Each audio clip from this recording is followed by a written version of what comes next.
Kæru Íslendingar, þjóðlegra verður það nú varla. Við hófum þessa vegferð hérna fyrir tæpum 2 mánuðum síðan þegar við boðum stofnfund samtakanna Áfram Ísland hér í sjálfstæðissalnum við Austurvöll. Við vissum ekkert hvernig þetta myndi fara, en við vissum að Íslendingar eru best fallnir til að tala fyrir hönd hagsmuna Íslendinga.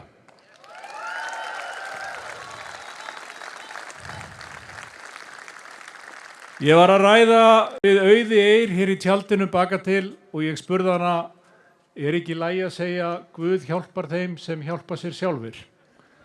Og ég hugsaði það í þeirri merkingu að þegar að undirbúningur þessa fundar var á fyrstu skrefunum, var spáð rigningu. Auður svaraði hæl, Halldór minn, Guð hjálpar þeim sem hjálpa sér sjálf.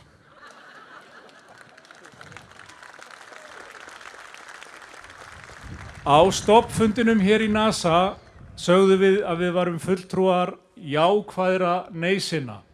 Fólk sem tryði á framtíð Íslands á eigin forsendum, fólk sem þekkti sögu lýðveldisins og væri tilbúið til þess að taka næsta skref í þágu lýðveldisins á eigin forsendum. Við boðuðum fundi all land. Það mættu 200 manns á Akranesi. Það voru 300 manns á Selfossi, það voru 400 manns á Akureyri og ég ekki svo fljótur að telja, hér örugglega á annað eða 3.000 manns mættir hér í dag og ég ætla að biðja ykkur að gefa sjálfum ykkur gott klapp.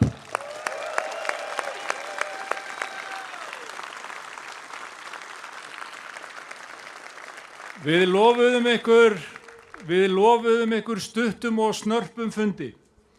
Hér munum við heyra í fulltrúa lýðveldiskynslóðarinnar sem stóð á Þingvöllum sjálf árið 1944, en einnig raddir þeirra sem skrifa lýðveldissöguna á 21. öldinni. Þar á meðal Áslaug Arna Sigurbjörnsdóttir sem hefur aldrei sjáiði veigrað sér við áskorunum. Hún eins og yngsta til að taka sæti á Alþingi Íslendinga og yngsti ráðherra lýðveldissögunnar. Nú hefur hún skipt vettvang, beitir sér að nýsköpun og vinnur að gervigreindamálum þar sem þróun í heiminum hvað örust. Ég vil biðja ykkur að gefa Áslaugu Örnu Sigurbjörnsdóttur gott klapp.